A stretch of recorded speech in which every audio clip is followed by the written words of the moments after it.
Hi friends, যদি আপনার Bluetooth not showing in the device manager in Windows 11 এই প্রবলেমটা আসে, অর্থাৎ ব্লুটুথ ডিভাইস ম্যানেজারের অপশানে নট অ্যাভেলেবেল দেখাচ্ছে, অ্যাভেলেবেল নেই, সেক্ষেত্রে কী করবেন?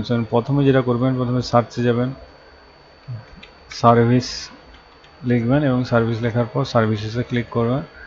সার্ভিসে ক্লিক করার পরে যে অপশান আসবে, এখানে দেখবে ব্লুটুথ সাপোর্ট। ব্লুটুথ সাপোর্টটাকে স্টার্ট করে দেবেন, স্টার্ট করে ওকে করবেন। এটা করার পর স্টার্টে যাবেন, সেটিংয়ে যাবেন, সেটিংয়ে যাওয়ার পর সিস্টেমে যাবেন, সিস্টেমে যাওয়ার পর এখানে ট্রাবল শ্যুট বলে একটা অপশান আছে, ট্রাবল শ্যুটে যাবেন। এখান থেকে আদার ট্রাবল শ্যুটে ক্লিক করবেন। আদার ট্রাবল শ্যুটে ক্লিক করার পর যে ব্লুটুথ ট্রাবল শ্যুট, এটাকে রান করাবেন।